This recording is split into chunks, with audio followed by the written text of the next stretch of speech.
We kick things off with the shot of a game called Hunter Life. Our hero is a nerd in glasses, and he tells us that this game was supposed to be released 2 years ago. But it's been on hold, just like a Kanye West album. The status of the game is open beta, but with not a lot of features, our nerd boy wonders if this is worth a shot. Either way, he can try out the open beta mode for free, so he goes ahead with it. Now, the main character is shown with a whole lot of skills that seem to align with men of culture. He is handsome, he inspires girls to protect him, he is a womanizer with gigolo skills, and most importantly, he is the prodigy of shady activities. This means that his elephant has unlimited stamina and can also copy moves from his partners to further improve performance. Now, we see what the main character looks like, and his name is revealed to be Kento. He is a demon race male who is 15 years old and has all the shady unique skills a man could ask for. Our hero is asked to start the game, so he proceeds without hesitation. Upon doing this, the system tells Kento that it will summon him to a different world. Naturally, this is not what our hero expected to see, but it's too late as a massive flash of light takes over the screen and transports him to the fantasy world of Grimoire. Kento looks around and can only see forest greenery everywhere. He is not the nerdy boy we saw earlier either, as he is looking exactly like the main character from the game. As our hero tries to figure out what he's doing in a forest, he remembers that he was actually playing a game in his bedroom before this. He realizes that he is in a different world now, just like he's seen in anime and manga. Kento is still trying to wrap his head around what's going on, and then he notices a small screen in his vision. It doesn't take long for us to guess that this is a stats bar, which means the standard tropes of summoning have already begun. Kento is led to believe that this is virtual reality on steroids, but we all know that is not the case. Our hero still believes that the wonders of technology have reached new heights, especially with the realistic stats bar. Upon reviewing the details, Kento figures his character has the same stats which he had put in back in the real world, but he does not know if he is currently weak or strong. After a bit more reviewing of his current situation, Kento deduces that he is very much lost right now. The map isn't showing him any town or other kind of information, so he wonders if he should follow the sole black path in front of him. Kento's throat is dry and he's feeling hungry, but is unable to log out, so he blames it all on the developers of the game. Suddenly, he hears some grass noises behind him and looks back, but is only marginally able to dodge a deadly attack that takes out some trees right behind him. Kento is confused, so he looks ahead and to his surprise, there is a giant praying mantis in front of him. Our hero tries his best to dodge the mantis, but gets cornered by the huge monster. He gets injured in the process, so he looks up at the mantis and notices that it is observing him keenly. The monster even smiles back at Kento with a shady expression, which means Kento is in trouble. He wants to run, but his leg is hurt badly, so he is very much trapped. The mantis lands another strike, but seemingly misses on purpose to taunt him. Kento thinks fast and realizes that since this is a game, he will be able to check out his stats for damage. He does exactly that and observes that he has lost some of his HP. If this isn't bad enough, the mantis reveals itself to have the powers of teleportation, and it appears right behind Kento. Things are not looking good for our hero, as he gets trapped by the monster which is not listening to any of his pleas. The mantis prepares for a final strike, so Kento wonders if he will be able to log out of the game if his life is ended here. However, he remembers the impact of the damage he took earlier, and the pain was too real for him to consider this as a standard VR game. The mantis strikes again but misses this time as well, although it is successful enough to make Kento literally piss his pants. The monster gets closer now, and this time, it doesn't look like it's messing around, so Kento braces for cover. However, at this very moment, the mantis gets slashed by someone else and is taken down in front of Kento. As our hero notices what has happened, he hears a voice asking him if he is all right. Our hero can't believe what he is seeing as a total babe in knight armor is standing right in front of him. She is cute, curvy, and her massive pillows are well displayed by her armor. So Kento is somewhat speechless. The girl asks what's wrong because Kento is looking at her weirdly, but she also states that he's lucky to be alive. After all, the silver mantis he was being attacked by is considered to be extremely dangerous. Kento wants to thank the girl properly, but he seems to be struggling with something, so she asks him if all is well. Our hero has been injured by the mantis, so the girl decides to use her healing power on him.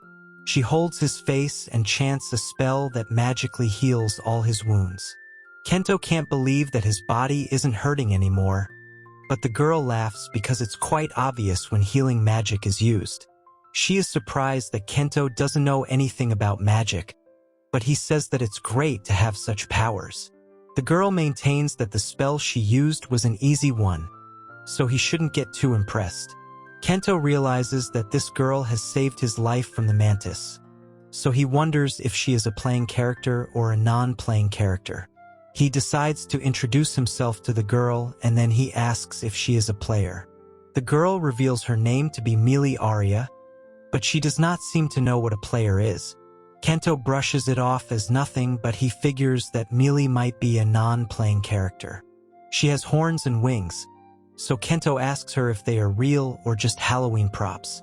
Mili calls him weird because it's obvious these things are real. After all, she is a succubus girl, also known as a dream demon. She's surprised once again that Kento is not familiar with her race, so he apologizes for not being aware. Now, Mili takes a look at the pea patch on our hero's pants and says that something needs to be done about it. This is obviously embarrassing for Kento, but it can't be helped, so he is taken to a beautiful lake with cold water. As Kento enjoys himself in this lake, he takes out his control panel, which has been beeping for a long time. The bar displays an increasing friendship with Mili Aria, and it eventually turns favorable, although this confuses our hero a bit. These increases and the word favorable don't seem to strike a chord for Kento, so he wonders what this could mean. Plus, it's hard for a cute and curvy girl to look favorable at a man who has just soiled himself after looking at a giant insect.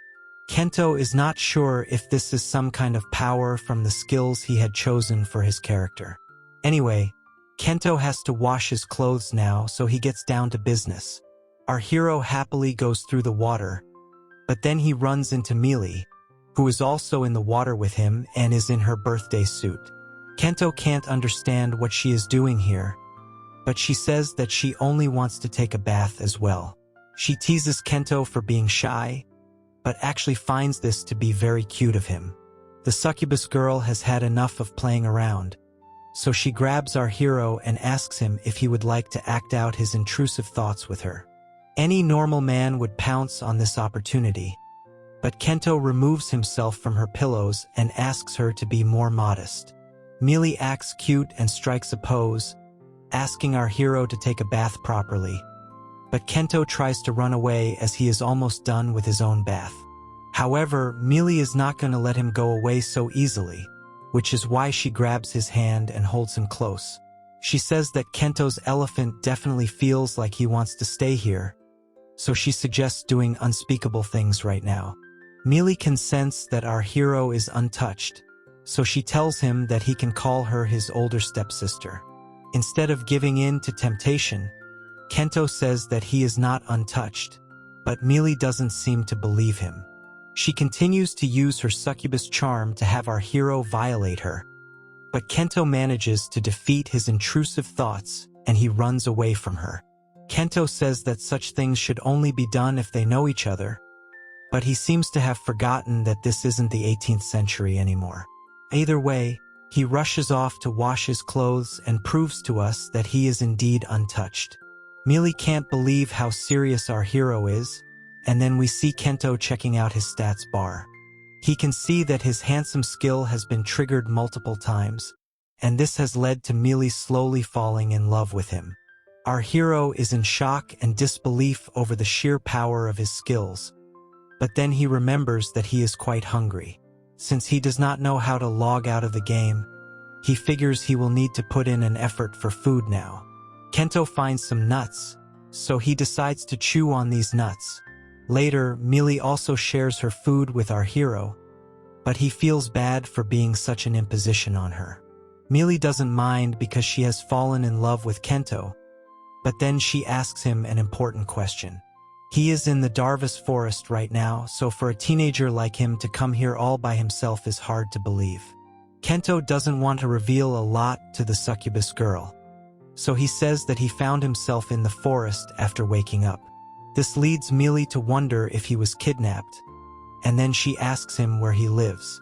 She says that Kento's parents must be worried about him, but he says that his mom and dad had passed away a while ago.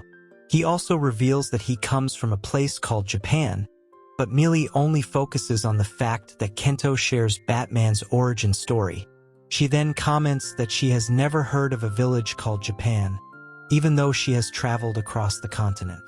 Seeing Millie's behavior makes our hero even more certain that she is not a player.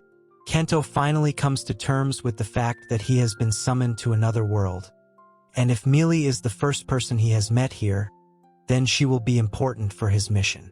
He asks the succubus girl if he can find a nearby road, but he also mentions that he's a bit scared of venturing out on his own because of his earlier session with the giant mantis. Millie says that she does not mind accompanying him, and this makes Kento happy. As a matter of fact, the succubus girl also has to go to a place called the Abyss Vina, so she can take Kento till this city.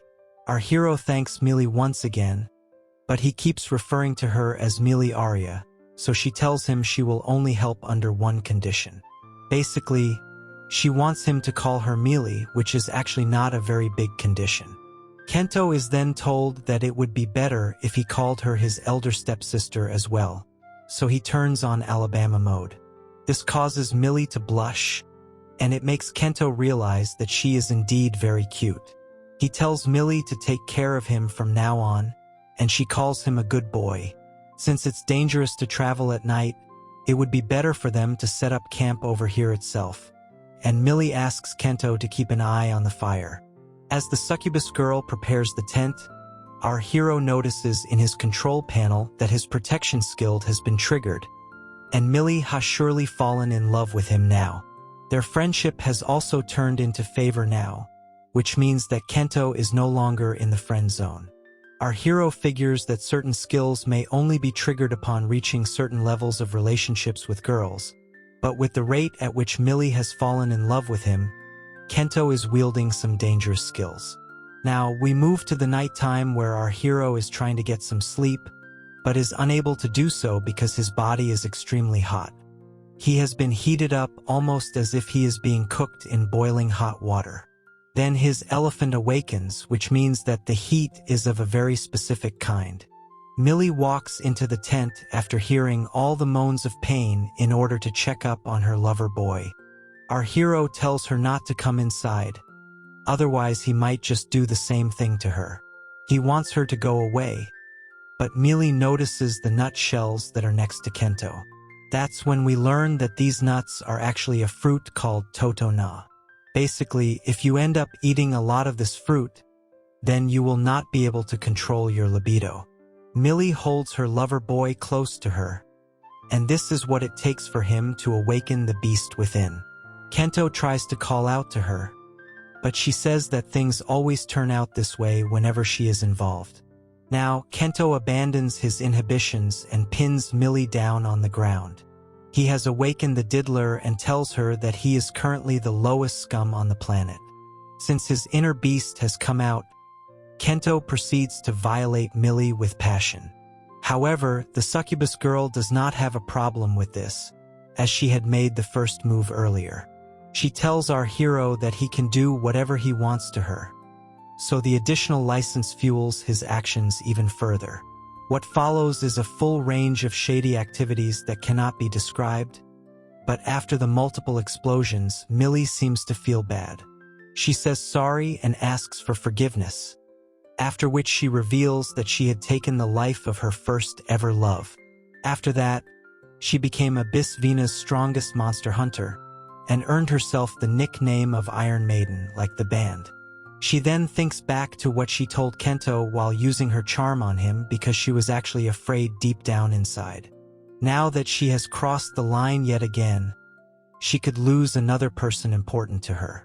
This hints at the fact that Millie's kitty may have a fatal effect on elephants, and she is the succubus version of a black widow spider. The next day, Millie gets ready for her journey, but then she notices that Kento is still on the ground and not waking up. Her black widow kitty could have struck again. So Millie rushes to her lover boy and holds him close to her pillows. The succubus girl apologizes profusely and laments that she has once again taken the life of a man she loved. Luckily for her, it's going to take a lot more than a cursed kitty to take down our hero. Kento opens his eyes, and Millie is shocked to see that he is still alive after the unspeakable things they did the previous night.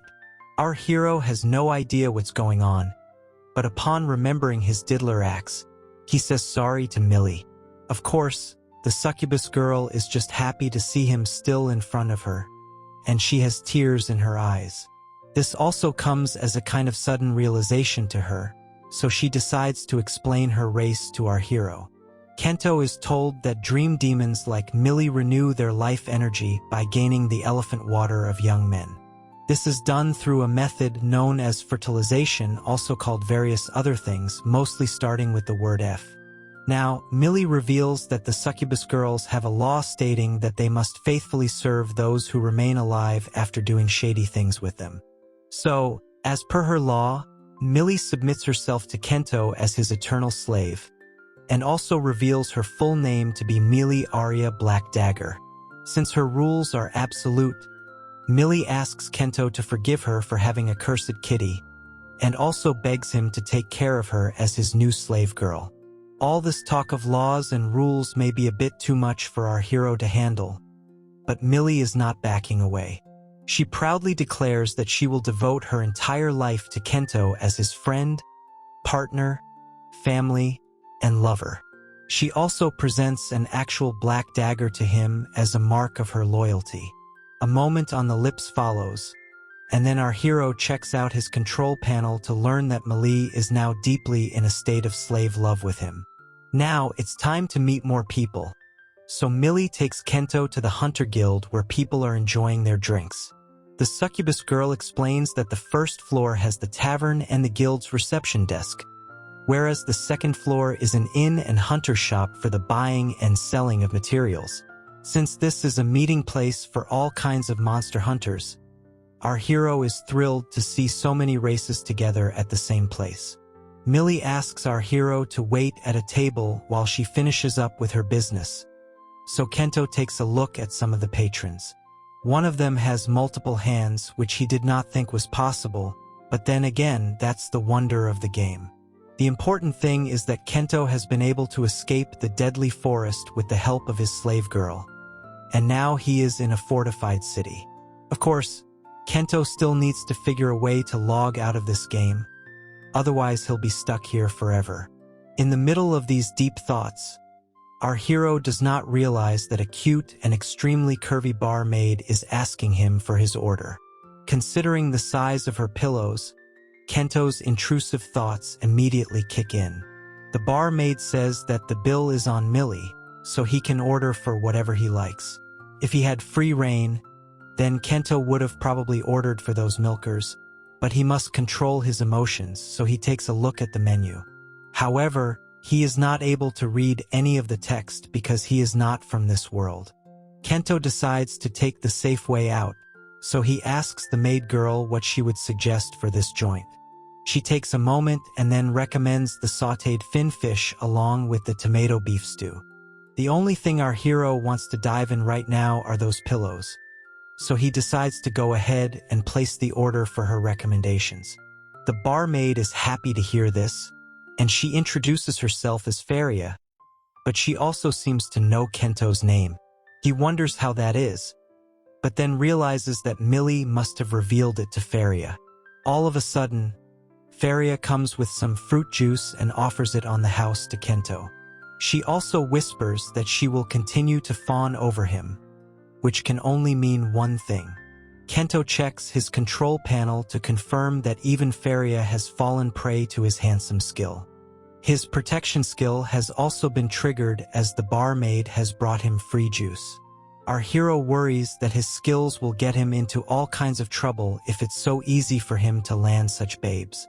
It's all fun and games for now because both Millie and Faria are 10s, but if the situation extends to Granny's or Drake's favorite age range, then Kento is definitely cooked. Now, Faria comes with the meal and advises caution because it's really hot. She offers to blow on it, but this is enough for Millie to show up and treat Faria with rage. Obviously, she does not want anyone else talking to her lover boy, so she confronts Faria rather directly. The succubus girl asks Kento if he is all right, but she also refers to Faria as a shady cow milk demon, which is definitely not polite. Millie accuses Faria of trying to honey trap her lover boy, and this draws a lot of unwanted attention to the table. Kento doesn't want any unnecessary trouble, so he tells Millie that he had simply ordered for a meal and nothing else. Everyone falls silent now because they have just realized that Kento is a human. Faria is also a human, so she can't believe our hero has managed to land someone like Millie already. Kento is way too young to be doing shady things, so Faria rethinks all her decisions unless she wants Kendrick Lamar to come for her too. Now, the barmaid shifts all her attention to Millie because she knows that the slave girl has been able to do shady things with Kento. She wants to know all the details, including how our hero's elephant performs, to which Millie blushes and says that her master is like a wild beast when he unleashes his true form. Faria can't believe that a boy with a face like Kento's would be able to awaken a savage beast from within. Of course, our hero is not too comfortable having such a chat, so she asks Millie to take it easy now. She apologizes for getting carried away, and then she tells everyone else that they should not try to approach her master. She particularly attacks Faria again by calling her a cow milk demon, but the barmaid is not going to back off so easily. She also wants Kento badly, but Millie says that everything is fair in love and war, so she will not hand her lover boy over. With that, everyone is asked to disperse, and then we shift to Millie's house, which is more like a mansion. Kento is extremely impressed by it, but Millie reveals that since she is a monster hunter throughout the year, she only uses this house to sleep once in a while. Kento decides to take a look at his slave girl's stats and is shocked to learn that she is actually one of the VIP beings of this world. Now, it's time to learn more about the mansion. So Millie reveals that before Kento came into her life, she was living here with her maid. The maid is a woman who is 35 years old, and she was the one who taught Millie how to cook. The name of this maid is Annabella, and Millie calls out to her to come and meet her. The maid arrives, but Kento is shocked to see how amazing she looks despite her age. Annabella could easily pass for a college girl judging by her face, but the focus is on our hero, so she asks if he is Millie's guest. The slave girl reveals that Kento is not her guest, but rather her master now. This comes as a huge shock to Annabella, who immediately apologizes to our hero for her casual behavior. It's no big deal to him, so Annabella offers a brief introduction of herself. She states that if Kento is Millie's master, then this house is as good as his. The maid girl offers to take our hero to his room and also prepare a drink for him while Millie unpacks all her luggage. Kento is taken to his room now, and Annabella offers him some crimson tea leaf. The maid girl brings some snacks as well, which are absolutely delicious. Kento compliments Annabella for her skills, and she blushes instantly. She offers some more snacks to him, and then she asks if he has actually become Millie's master. Our hero confirms this, but it only leads Annabella to confirm that he has done shady things with the succubus girl. This is not what Kento wants to deal with, so he tries to avoid the subject while also remembering what Faria asked him. Of course, he's not going to be let off so easily, as Annabella then asks him if he has shady skills which he needs to perform daily in order to keep his body fit and active. The maid girl now asks our hero if a person with shady skills is required to do shady activities every single day. The reason she is asking this is because an old acquaintance of hers had the same skill. Now, Annabella asks Kento what happened during his first time with Millie, but our hero feels shame for having unleashed his intrusive monster upon her. If the skill cannot be controlled, then Kento may just repeat it again. Now, our hero contemplates whether it was the fruit or his shady skills that turned him into the diddler the previous night. After all, if he continues to diddle Millie every night, then she might not be able to keep up with him. Now, Annabella tells Kento that she will do her best to please him as well. This may seem random, but it's basically our hero's skills coming to the fore again. The maid girl says that Millie is a succubus girl, so her body is made for shady activities. However, even though Annabella has her limitations, she will do everything in her power to keep Kento's elephant calm. Our hero's intrusive thoughts awaken again, but he needs to behave, so he tells the maid girl he already has a slave for that. However, Annabella says that it's fine because if he is Millie's master, then he becomes her master as well. The maid girl is simply looking at this as a duty she must perform, and then she closes in on Kento. He is not sure how he should react, but then Annabella asks him if her old body is not good enough for him. Of course, if Kento was serious, then he would have immediately hopped on to a mommy body, but in this case as well, he is giving in to the dark side. At this very moment, Millie enters the room after changing into her clothes, which look a bit modern. Annabella tells her that something is wrong, so she needs to come here fast. The girls have a talk about Kento acting like a sissy, and then Millie starts thinking of a solution. Her father and mother were a pair, but then again, the chief of the village had multiple slave girls serving him at the same time. Millie is confused and she can't even ask for the help of the succubus assassination squad. So she tells Annabella that they will serve Kento together as he is their one true master. Now, the girls gang up on our hero and tell him that night service is a daily routine which he cannot escape from. He gets a bit nervous and asks if he gets a say in this, to which both the girls resoundingly say no. Now that they have decided how they are going to deal with their new master, the girls take him to the bath. The girls begin to wash Kento, and it's a dream come true for all the single lads watching this video. The girls use their soft and giant pillows as sponges for Kento, and it drives him crazy. What follows is the dirtiest bath anyone can take, and then we shift to the bedroom where both Millie and Annabella are awaiting their master. They wear alluring attire to suit the occasion, and Kento's inner diddler instantly takes over his body. The succubus girl realizes that she was being too selfish in trying to keep Kento to herself. After all, she will not be able to protect him just by herself, so sharing him with Annabella is the correct decision.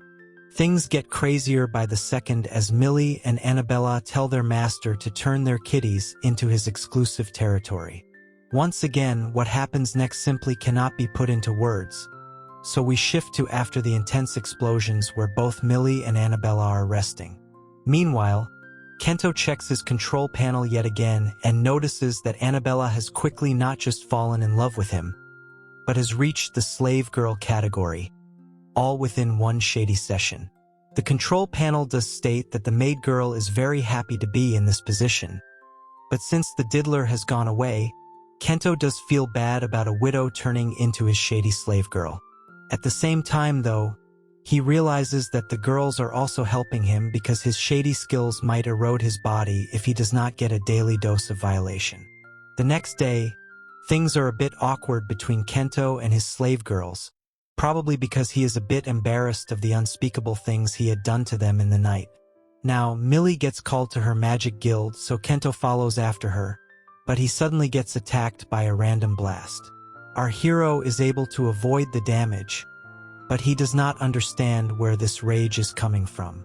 It's a girl who is extremely angry with him, and she charges at Kento, stating that she is going to turn him into charcoal. As Kento tries to catch his breath from evading a lethal attack, the girl continues to charge at him because he has violated her big sister in the most unspeakable ways imaginable. She can't believe that someone like our hero is now the owner of a babe like Millie, so she once again states that she will turn him into charcoal. Millie holds the girl back and asks her to calm down, also revealing her name to be Rina.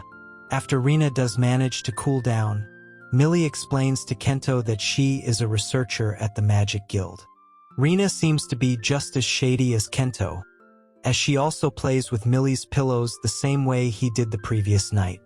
Of course, the succubus girl smacks her for being extra weird, and then she tells her to introduce herself properly to her master. She has no choice, so she arrogantly states her name to be Rina Doman, who is of the Rakshasa race. She also happens to be within Drake's age range, but we'll save that topic for another lawsuit. Now, Millie asks Rina to help them find some information on the Shady Prodigy skill. That's when Rina realizes that our hero is actually a lost person, meaning he is not from this world. The three of them sit in Rina's office as she tells them about her research on jobs and skills. As a matter of fact, she has just used the character judgment skill on Kento, so she knows he has skills such as handsome and protection.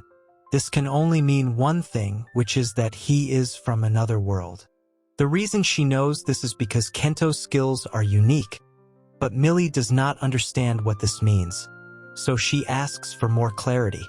Rina states that unique skills are unlocked based on job levels, so it is weird for someone like Kento to have 4 unique skills despite not having a good job level.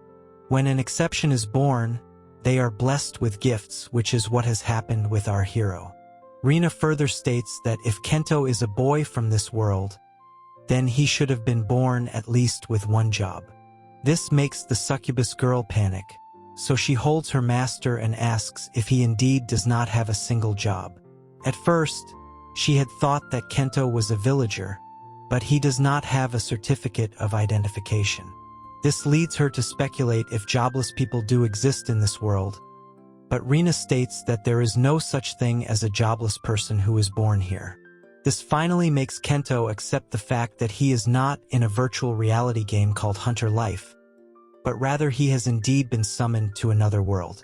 Now he knows why he is unable to log out, but he needs more information, so he asks Rina if she knows anything about Hunter Life. She says that she had seen this term before in the diary of the previous lost person who was summoned to this world. However, this was several hundred years ago, so it raises questions about the nature of the game. Anyway, Kento loses his patience, so he grabs Rina and asks her what else the diary said. She is a bit uncomfortable, but she understands the urgency, so she states how the previous person was also stuck here for years and had no idea how to log out of the game. Kento gets the shocker of his life because this proves he is not the only person who was transported here via Hunter Life. He asks Rina what happened to the owner of the diary, and she states that he went on to live his entire life over here, and he also started his own family. Millie notices that the look on her master's face has changed, and he has become a bit disappointed over learning this. She asks him what happened, but he brushes it off as initial shock. As our hero continues to lament his current situation of being summoned into another world, Rina tells Millie that she will save her from this shady devil who will only continue to violate her body. The alternative is to turn our hero to charcoal right now, but he isn't that depressed just yet. Kento casually tells Millie that they should leave because Rina is busy, but that is just an excuse to escape the crazy kitty. Kento still looks a bit down, so Millie talks to him, but he is only thinking about whether he has passed away in his original world. Maybe his entire body was summoned here, and not just his soul, but then Millie hugs him from behind to offer some warmth and comfort. She says that she will always be with him, so she will ensure that he remains protected. This makes our hero feel a bit better, so he thanks Millie for being so supportive. He then realizes that since both his parents passed away, He doesn't really have any close friends or relatives back in his original world. Over here, though, he has Millie and Annabella, both of whom are 10s. Now, the couple comes across a statue, so Kento asks Millie on whom it is based. She states that the statue is of a man named Orphebor, who was not just the founder of magic, but also the first ever demon lord of the Demon Kingdom. The Magician Guild is the sacred place of worship for the demon lord as well. The ones who have inherited the blood of Orphebor are called Shinma, and are marked by their black hair, black eyes, and black skin. These are essentially purebreds who are known as the black-colored species, although that kind of term would not go down well in the modern world. Now, there's another place Millie would like to visit, so Kento gets curious. Millie states that if her master is to live in this world, then he will need a certificate of identification. These documents are issued at the Lord's mansion, so that is where the couple needs to head. However, Millie is not too keen to visit the mansion, and she does not reveal the reason for her hesitation. Now, the duo enters the Lord's mansion and meet the one who governs this land, Arba Lest-Hadu. He asks Kento if he is the owner of the succubus Black Dagger, to which our hero confirms it. He tries to be polite in front of Arba, but the Lord is shocked to learn that Kento indeed has the dagger. He gives our hero an evil look and then asks Millie if she has actually entrusted the Black Dagger to Kento. She says that there is no one else she could entrust her dagger to, and this leads Kento to wonder if it is really such a big deal to possess it. Of course, Arba loses his mind and states that the one who owns the Black Dagger is essentially the husband of the girl who has given it to him. Normally, this dagger would be possessed by the Demon Lord, but for now, it is with Kento. Arba refuses to recognize our hero as Millie's spouse, but she says that she has already dropped out of the race to become the Demon Lord's bride. As a matter of fact, this has also been approved by the current Demon Lord named Sifa. Arba is not ready to let this go, but the succubus girl says that she wants the discussion on this topic to end right now. Kento only just learns that the Black Dagger is proof of being the Demon Lord's bride, and he had no idea that his slave girl was a top candidate for it. Suddenly, Millie tells her lover boy to watch out as a blade comes for him, but it stops right before it can touch our hero. The blade was presented by Arba himself, who has multiple arms, and he confirms once again that Millie's husband's name is Kento. He then says that he is willing to forget everything right now, but only if Kento withdraws from being Millie's master. This presents a tough situation for him as well as his slave girl, but our hero musters up all his courage and refuses to do so. He states that he may not have any talent or anything, but he will never break his promise, especially one made to a babe as curvy as Millie. This makes the succubus girl blush even more, and then a knight shows up to tell Arba to stop with his silly jokes. The Lord puts his sword back into its sheath and lauds Kento for not even flinching despite having such a deadly weapon pointed at him. He then says that such an act of defiance is suited to someone worthy of being Millie's master. Of course, he meant this in jest, but the succubus girl does not feel the same way, so she scolds Arba while also revealing that he is her uncle. She draws her weapon, so Arba asks her if she is really going to end her own uncle, but then she says it's his personality that makes her want to avoid coming here. However, Kento will not be given a certificate of identification unless he meets with Arba, which is why this meeting was necessary. In the middle of all this, the only thing that comes to Kento's mind is the fact that a lord such as Arba is Millie's uncle. The Lord then says that he only wanted to test the man who was able to become the master of his niece. This is because the people who possess the shady prodigy skill are usually very cruel and suspicious. However, Kento is quite different and tough as compared to them. Our hero jokes that he was simply scared to the point where he could not move, but then he asks if Millie was actually chosen to become a Demon Lord's bride. Arba confirms that what he said is indeed true, and the current Demon Lord Sifa got rejected by Millie quite brutally. The succubus girl feels shy, so she asks her uncle not to say weird things to Kento as he is her master after all. Once again, Kento wants to confirm that the one who possesses the black dagger is the bride of the demon lord. And Arba is glad that a boy like Kento has been able to catch on so quickly. As far as the current demon lord is concerned, it seems that he too has found himself a bride, so there is no need for conflict. Millie tries to reassure her master that she was only a former candidate to become the demon lord's bride, and nothing has actually happened between them. Anyway, Arba states that he will now issue a certificate of identification to Kento. He summons a seal with all his hands and states that he will now carry out a ritual of registration.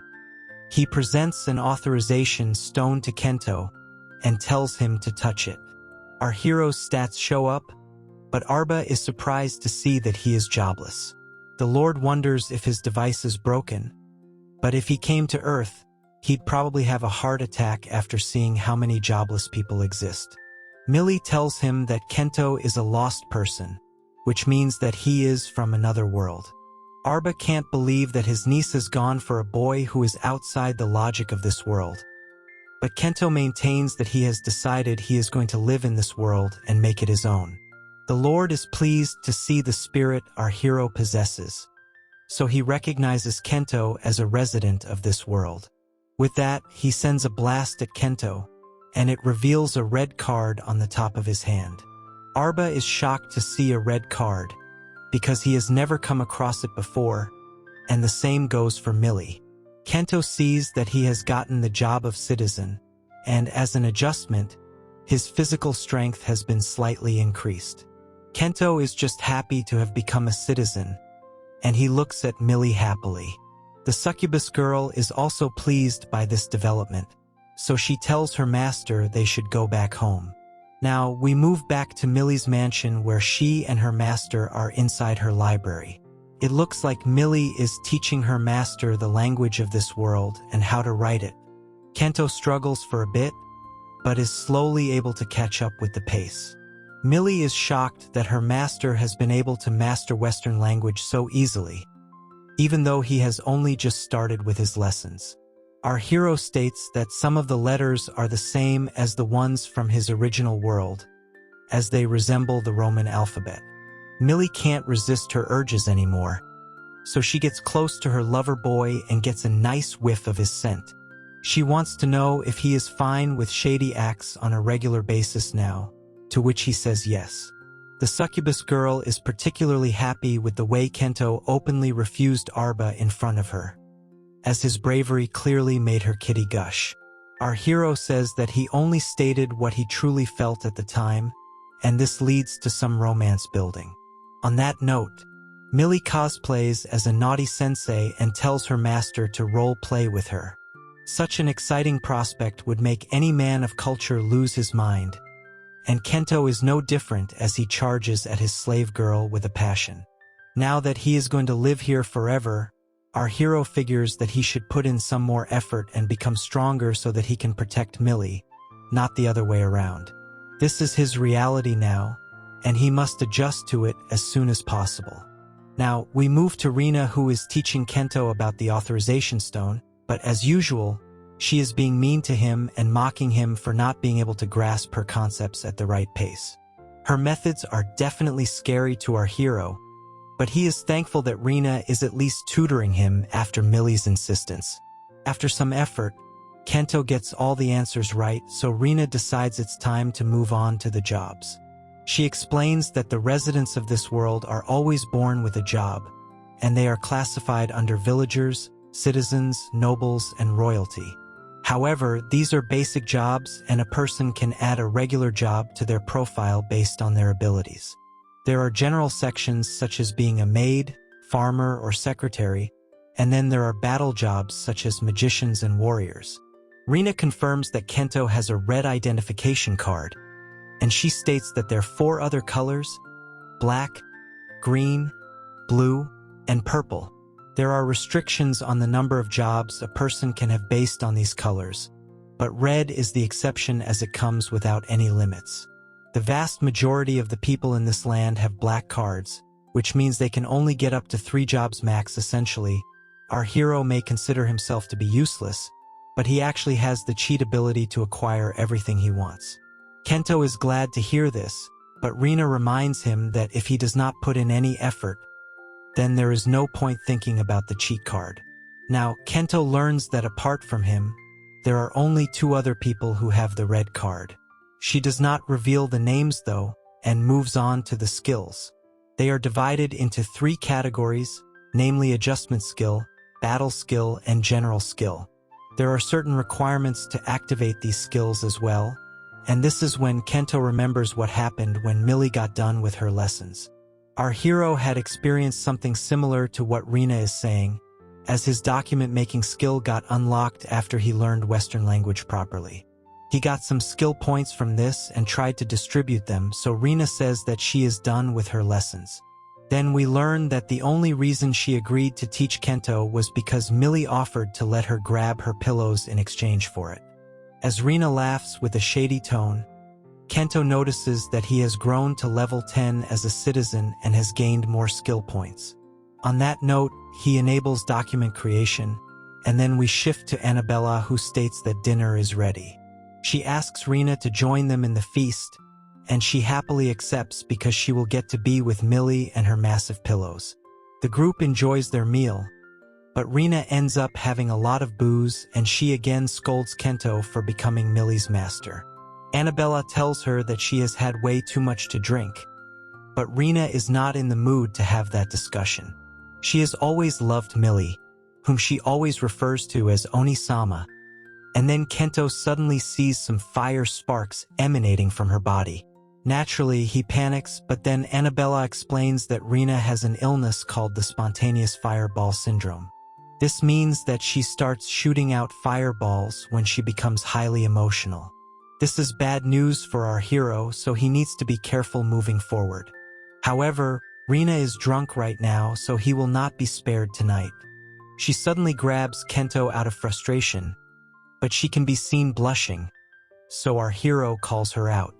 That's when she instantly becomes very conscious and starts to panic, prompting Kento to ask her if she is okay. Rina tells him to shut up, so our hero feels it's the booze talking. She maintains that is not the case, and attacks him with a fireball. Nobody has enough time to react to this, not even our hero, so he takes a direct hit with full impact. Millie rushes to his aid, but he is barely holding on to dear life. The succubus girl uses her healing magic on her master, but the damage has already been done, so he does not wake up instantly. Millie begs him to open his eyes as she holds his head close to her soft pillows. Annabella rushes to the scene with a change of clothes and tends to her master along with Millie. Rina feels really bad about what she has just done, as she did not mean to do something so lethal. After a bit of a struggle, Kento does manage to open up his eyes, so both Annabella and Millie are thrilled to see their master alive and well. Our hero does not know what has happened, so he is told that he was about to lose his life just now. Rina feels even worse, so she drops to the ground and begs for forgiveness. She even says that she will pay as much as she can for the damage settlement, but this is not some lawsuit from a TV drama. Millie tells Rina that she does not care for any money settlement because she is going to execute her for the attempted assassination of the Black Dagger household's master. Rina is obviously shocked to hear this, but Kento is even more surprised by this revelation. He then turns to Millie and asks her not to do such a brutal thing because he is still alive and properly healed now. Of course, the succubus girl does not agree with this kind of behavior, so she tells her master that he can't be so kind all the time. She then turns to Rina and tells her that she should be eternally grateful to Kento for his kindness. Now, Millie takes out her blade and gives Rina a choice between 2 things. She can either become a slave girl for our hero, or she can have her head flying over the place for attempted assassination. This leads to a shady party between Kento and his 3 slave girls. Lots of shady things follow, but Rina gets shocked the most when our hero hugs her because of how cute she was looking. Of course, this makes her very emotional, but the fireball disappears into a magical pendant she is wearing on her neck. In order to understand this, we are taken to a brief flashback where we see the pendant being offered to Kento by Millie. It is called Kuma's pendant and has the ability to seal a magician's magic. She then puts this pendant on Rina to make sure her sudden fire attacks don't threaten her master anymore. With this, our hero can finally stay in peace around Rina, and the best part is that the person wearing the pendant will not be able to take it off by themselves. Now, we move back to the bath where Kento asks Millie if Rina has done enough to be forgiven. However, his slave girl tells him that he's being way too kind to the girl who almost took his life. She then states that her master has the power to either free Rina or take her life right now. Tensions rise, but then Annabella shows up to get everyone in the warm water. The bath is nice, but there's an awkward silence, so our hero randomly says that hot baths are the best. Rina then asks him if he is really so against the idea of her being a love slave. Kento says that he's not against the idea, but if Rina doesn't want to do this, then she should not have to do it. After all, the diddler only awakens during desperate times. Rina calls our hero a fool because if she doesn't do shady things with him, then Millie will take her life. However, the more important thing is that Rina finally admits it's not as if she does not like Kento. Since this is her first time, all she asks is for him to be gentle with her. Annabella is pleased to see this, and she admits that things would indeed be tough if only she and Millie were tending to their master's elephant. Once again, Kento asks Rina if she is fine with this, and she agrees with passion. Millie is also fine with it, but she warns Rina that if she attacks her master again, there will be no second chances. With that, she officially forgives Rina and they hug out of joy and relief. Now, it's time to get down to business, but our hero makes sure that his other girls are also there to guide Rina through the process. What follows is a series of explosions for Rina, so she falls asleep right after. Upon waking up later though, she notices that her master is already getting shady with Millie. She peeps in on the fun, but after Millie explodes, Kento decides to punish Rina for being a naughty girl. Another shady session follows, and she gets even more intense explosions. After pleasing all his slave girls, Kento takes a look at his control panel and notices that his man of culture skill has gone up to level 4. Our hero realizes that he needs to level up on the other jobs as well, because the authorization stone felt funny to him earlier. At first, he notices that Rina has become hostile, so he wonders if his skill even worked, but then he checks the rest of the log and sees Rina also turning into the slave in love situation. This is when he figures that his handsome skill had truly activated back when Rina had held him by the collar. After all, she was blushing at the time, and even Kento was looking at her with intrusive thoughts. Now that our hero Kento has realized that his skills are most effective only when he has some affection towards his target, he is going to approach things very differently. Essentially, the friendship level and affection level will increase along with his handsome skill level. So, when a girl's affection level starts to increase for Kento, she will provide him with funds and goods with the desire for protection skill. After this is done, the target will finally offer her curvy body to him. After doing shady things with the target, Kento's lady killer skill will activate and the girl's affection will turn into deep affection. At this rate, she will slowly become devoted to our hero, just like a slave. Plus, with his prodigy skill, our hero can do shady things for as many times and as long as he wants. That's when he suddenly realizes that the last 2 steps are basically an infinite loop of shoddiness for him. If this is the case, Kento is in essence an enemy of women because he is practically brainwashing them with his skill to become his shady slaves. Of course, this would normally be a dream come true for most men of culture, but Kento has had enough fun to finally start feeling guilty about it.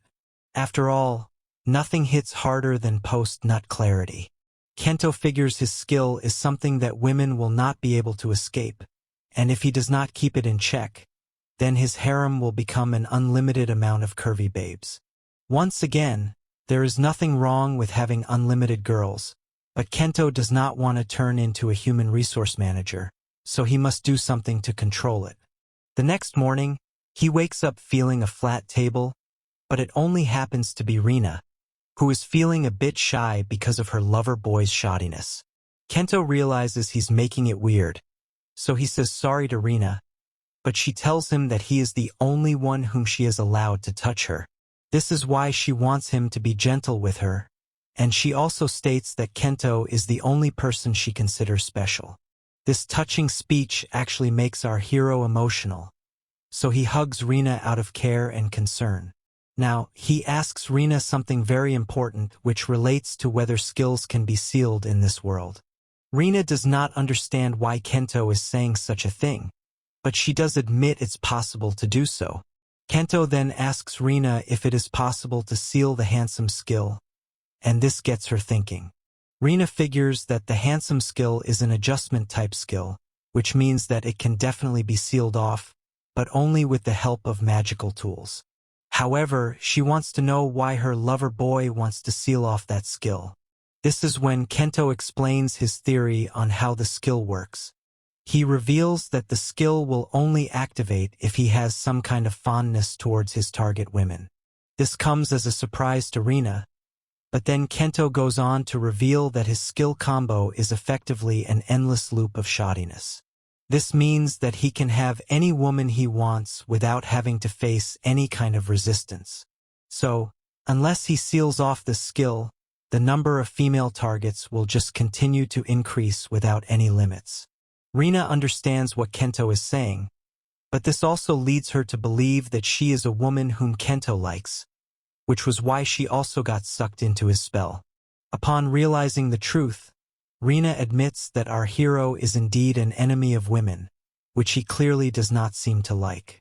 However, Rina also says that she understands his situation, and as long as they are able to seal the handsome skill with magical tools, they will be fine. Our hero asks her if she has any idea as to where they can get these tools, so she says that she can try to find an item store in the magician town. She will contact Kento if she finds something, but before Rina can finish her sentence, her lover boy sneaks in a little kiss on her cheek. He then says that he will be going with Rina, so it would be better for them both to have some breakfast before heading out. Rina can't stop blushing, but she does agree to go with Kento. As she gets ready, Kento realizes that he must also reveal the truth to both Millie and Annabelle. He wonders if they will hate him after learning the truth, because no one in their right minds would want to lose such curvy babes. Having said that, Kento is ready even if they decide to hurl a wave of insults at him for using his skill in such a shady manner. He does admit that even if he does tell these girls the truth, it will not change the fact that he actually likes them. Now, we shift to the town side where there are lots of people walking around. Rina, Millie, Annabelle, and Kento find themselves in front of a magic tool shop, which is known as Vittoria Company. It is known for selling a whole variety of items, so it would make sense to check it out. Our hero then tells us that he had actually revealed the truth to Annabelle and Millie right after breakfast. In a brief flashback, we see Kento apologizing to the girls after telling them that he had managed to do shady things to them after using his skill. Luckily for him, Millie holds his hands and says that she still loves him no matter what, and it is not because of some fancy skill. Annabelle also states that she only lives to serve Millie and her owner, Kento. Now, we're back to the present where our hero and his harem have come to find the magic tools. Kento feels that the girls still love him because of his skill, but he is still grateful that they do not harbor any ill intentions towards him. Now, the team meets the owner of the store named Hector. He states that Vittoria Company is the #1 provider of assorted magical tools, and the smile on his face is no different from a shady businessman. He says that he is truly grateful to Black Dagger-sama and Doman-sama for visiting him, but there is not much clarity on why he uses these terms. He asks if there is something the team needs, and then Kento states he is looking for a tool which can seal the handsome skill.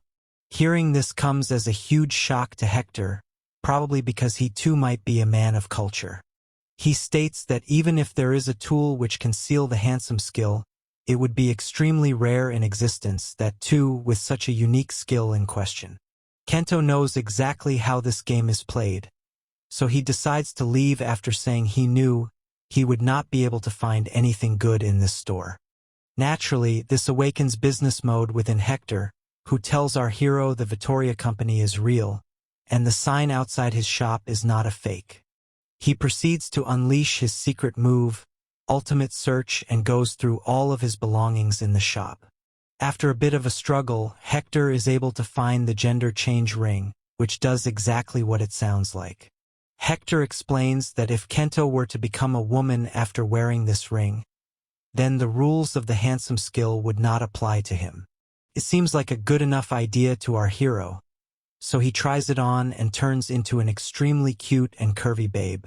Kento can't get enough of his new soft pillows, but his appearance seems to have awakened the shady demon resting within Hector. He suggests going to a different room and talking about business, so Kento immediately takes off the ring as he realizes he would much rather be the pole and not the hole. Our hero says that the gender change ring is no longer an option, and he wishes to check out the other tools. Hector realizes that he let his shady demon take over his body again, but now he has to show something new, so he brings out the hallucination glasses. This product was made for people who had an extreme fear of women, known as gynophobia.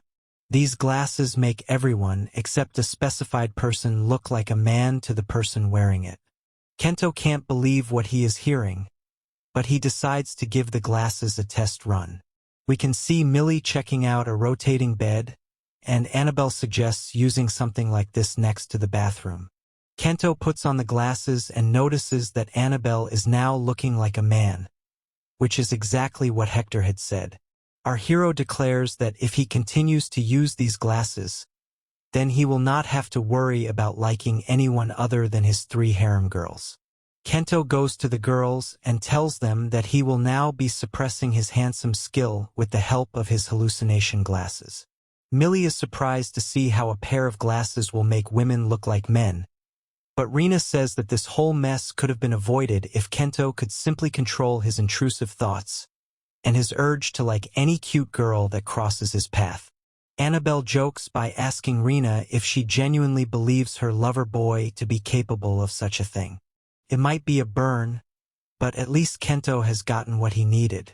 Rina asks Hector for the price of these glasses, and he says that he would charge 3 pieces of gold coins and 3 large pieces of silver coins for them.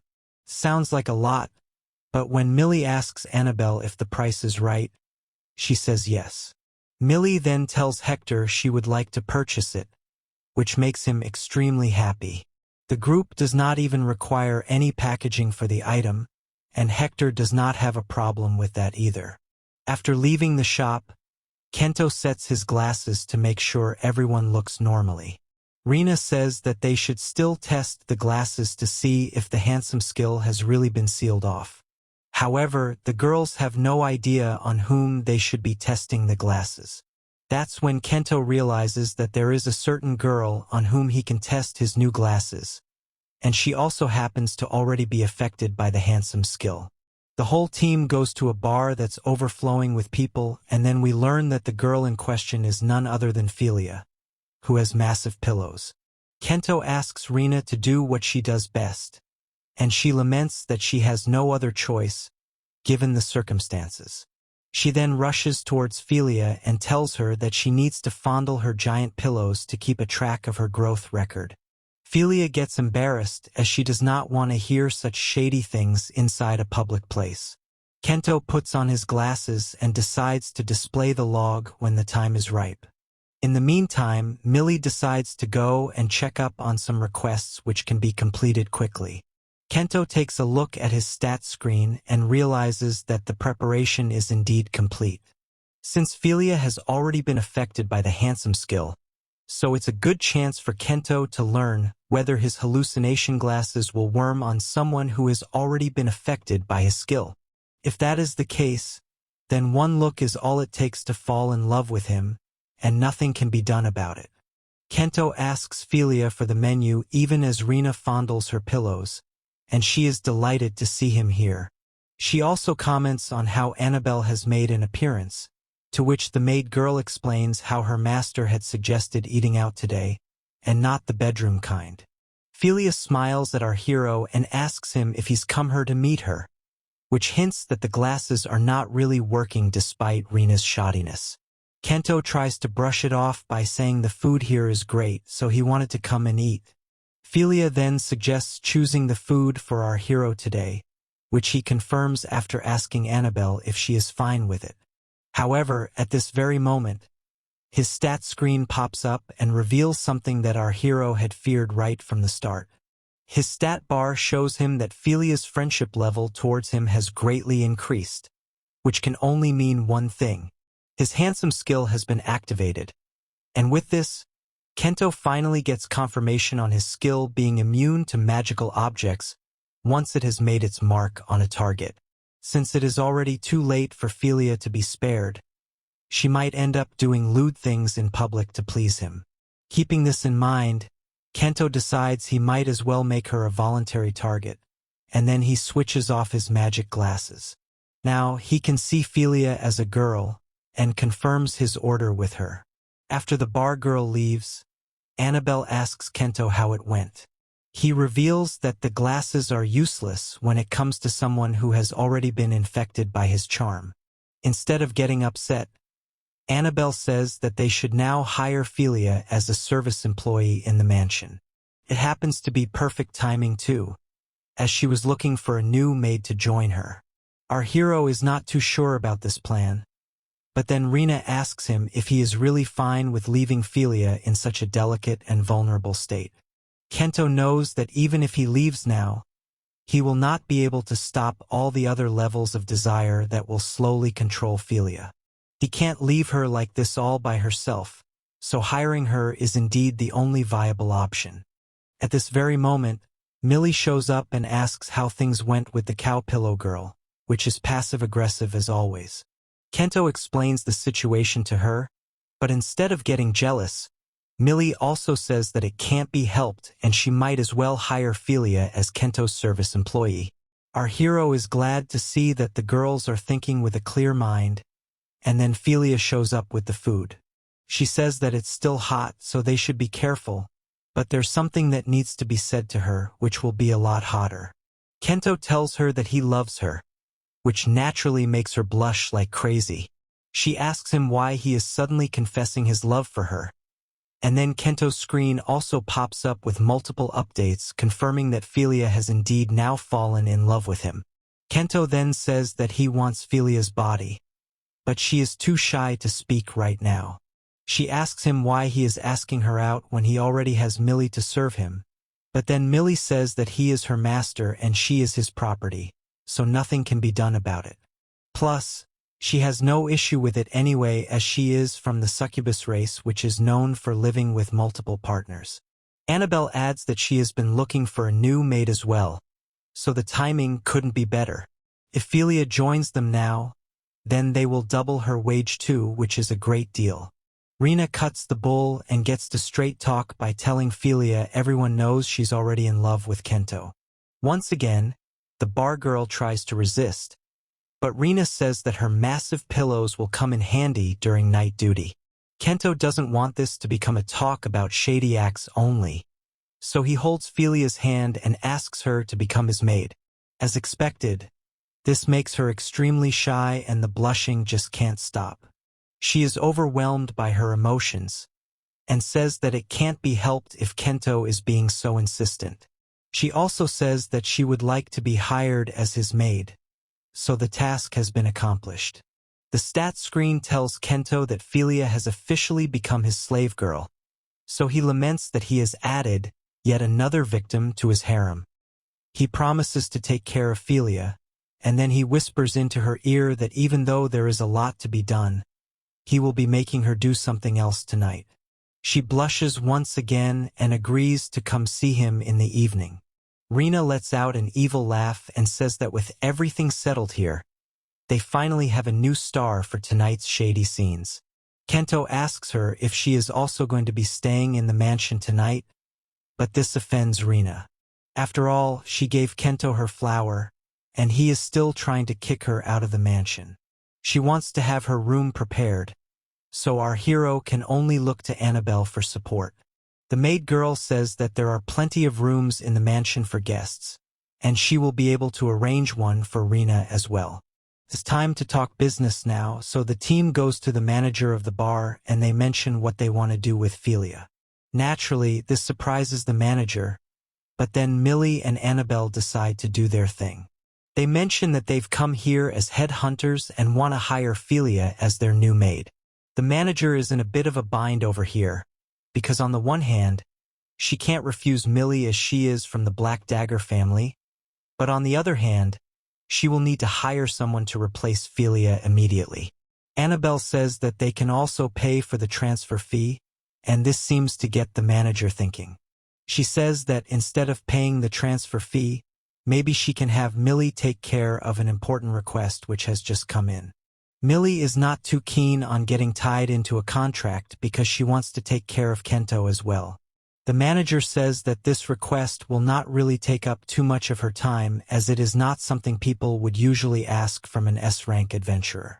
As a matter of fact, this is almost like a defective request, so Millie asks for the details. The manager explains that the monsters have been acting strange lately, which brings her to the Ferret Fortress where there is a village of goblin species. The inhabitants of this village have been turned into monsters, so there is a request to completely destroy it before it becomes a nest for savage beasts. There are around 500 monsters in the area, but the reward is only 1 gold coin. Millie also agrees that it's a lot of trouble for such a small reward, and there's also the fact that goblins are quite troublesome to deal with. The manager asks if the succubus girl would like to accept the quest, but she says that she doesn't really want to. However, she also needs Philia to join her, so she takes it up for her sake. She tells the manager to prepare a map for her right away, and she will take care of everything within 3 days. She asks Rina for support, but she is not too keen on that as she wanted to do shady things with Kento tonight. Millie tells her master that she and Rina will return after 3 days to properly service him, which is the most beautiful thing any man of culture can hear from a cute and curvy babe. Millie leaves our hero in the care of Annabelle and Philia, and then she drags Rina along with her, despite the flat screen girl crying to be let go. The manager is just glad to have gotten rid of an unfair request that nobody else wanted to accept. Even Philia is relieved to see this, as she too was wondering what was going to happen to this case. Kento can only watch from behind as he realizes that the manager is the one gaining the most from this trade. Now we move to the mansion, where Philia is amazed to see how wealthy the succubus family is. She relishes the opportunity to eat together with everyone while also having her own spacious room.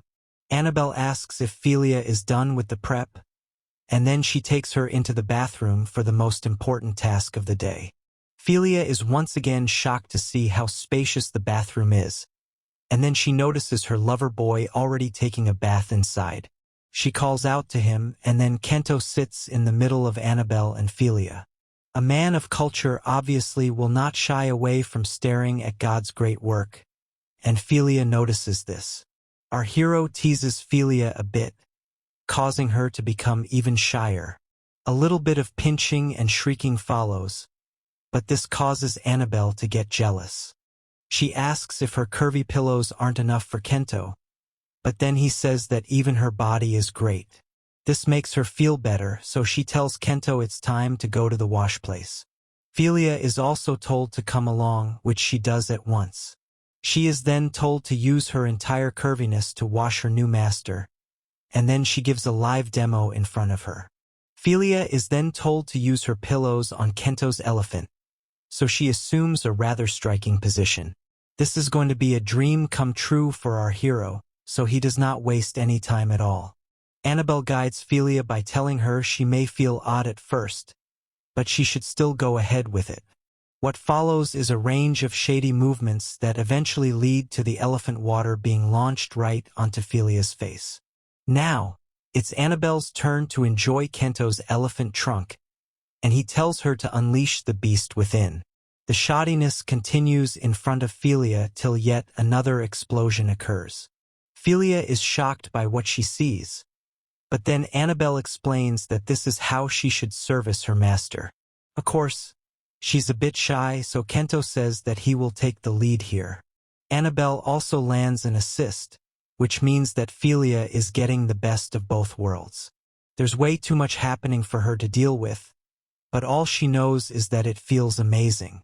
It's now time to take her flower, so our hero goes in for the decisive strike.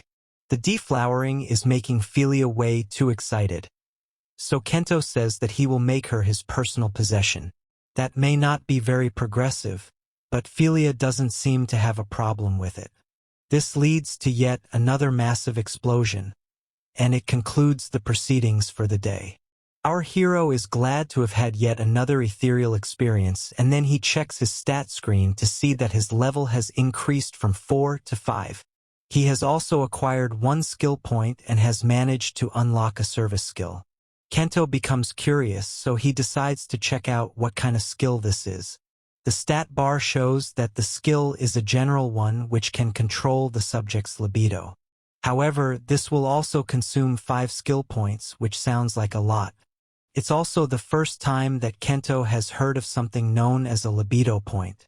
Since this can help him control his libido, he wonders if it will also help him suppress the beast within. Anyway, once he is able to master this skill, he will be able to ease the burden on his harem girls too. With this, he officially accepts libido control and says that he is going to be counting on it a lot to help him navigate his way through this world. Now, it's time to see Philia trying out her new outfit as Kento's maid girl. This also includes training armor which our hero is made to wear, but not the other girls. Of course, since fighting and super strength are not among his skills in this life, he is having a hard time supporting all the weight that's on him right now. Annabelle takes a look at her master and asks him if he needs some rest. Kento asks her if she is feeling tired herself, to which she says yes, but also states that running around in training clothes is not as bad as having to clean an entire mansion. Now, Philia calls out to her lover boy, asking him to wait for her, as the outfit she is wearing is quite tight, as can be seen in her pillow region. As a matter of fact, her soft pillows have started to hurt, but the trainer for this session is telling all of them to continue running without any rest. He would rather see them puke some blood out than take it easy for now. The trainees do as they're told, but Kento is having an even harder time because he's the only one out of the 3 who's wearing an armor plate. Even so, the trainer tells Kento that he needs to pick up the pace as he's slowing down a bit too much. Now, we all must be wondering how it came to this, so it's time for a quick recap to the other day at the Hunters Guild. Here, Kento looks a bit distracted, so the girls ask him what's wrong. He says that his eyes have caught on to the blackboard which has an ad for a hunter training school. Our hero wants to know what that would be like, so the girls tell him that this school is mainly for learning the basics of lower basic job combat. That actually sounds quite low to Kento, so Rina explains that in this world, there are titles such as warrior, hunter, swordsman, scout, magician, healer, and handgunner. The hunter training school will allow you to become any of those, apart from a magician or healer. This makes sense to our hero, and then Philia asks for the color of his ID card. However, the color is quite suspicious to Philia, and rightly so, because her master is not from this world. That's when Annabelle holds onto her mouth and tells her not to talk about Kento's ID card color. If this happens to get leaked under any circumstance, then it could lead to Philia's execution by Lord Heidu himself. Philia does as she's told, and comments that there is no issue for Kento to acquire new skills. Our hero, on the other hand, is a bit clueless, especially after Philia says she's quite worried because the color of her card is green. Now that it has come to his attention, Kento decides to check out all the stats of his girls, starting with the bar girl. Philia is 18 years old, thankfully, with nothing much to say, apart from the fact that she is a level 12 waitress and a level 18 citizen. Her frame is green, so Kento feels that it could signify being a normal person. Rina then states that calling Philia normal because of a green card is not very reassuring, because her pillows are nowhere close to normal size. Now, it's time to have a look at Rina's card, and her age is shown to be sweet 16, just how Drake likes it. Her stats are great, as she is a level 20 magician, a level 45 researcher, and a level 16 citizen. She has general skills, adjustment skills, and battle skills too. Looking at Annabelle is a bit odd because she is 35 years old, although she has the body of a 20-year-old. She also happens to be a demon girl with multiple titles. She is a level 23 dancer, a level 35 night lady, a level 50 maid, a level 38 chef, and a level 35 citizen. She has tons of general skills because of her job as a maid, and from the looks of it, Annabelle is perfect waifu material. Kento notices that both Rina and Annabelle have blue ID cards, probably because of their titles. Either way, Annabelle realizes that some preparations will need to be made if her master is to join the Hunters training school. Millie says that there are some job openings right now for battle hunters. These titles include Monster Hunter, Soldier for the Royal Arm, and Bodyguard. However, Millie can't allow her master to take any of those 3 jobs because if he does so, then he will be risking his life every single time he sets out to work. She can't have that happening to Kento, so she won't allow him to work at all. Rina offers a better suggestion, which would be to join as a researcher or guild member. If our hero takes the magic aptitude test and passes, then he could become a magician or a healer. However, there is no way of knowing if Kento actually has any magical powers. Since he is a lost person from another world, there is a high chance that he won't have any powers like this at all. How is our hero going to figure out his job in this world? And is he actually going to do anything heroic? Or will he simply be getting freaky with his harem girls for the rest of the story? Like, share, and subscribe if this is how you want to live your life. Show some love, and I'll continue covering this series as the chapters keep getting released. Okay then, I'll see you in the next one.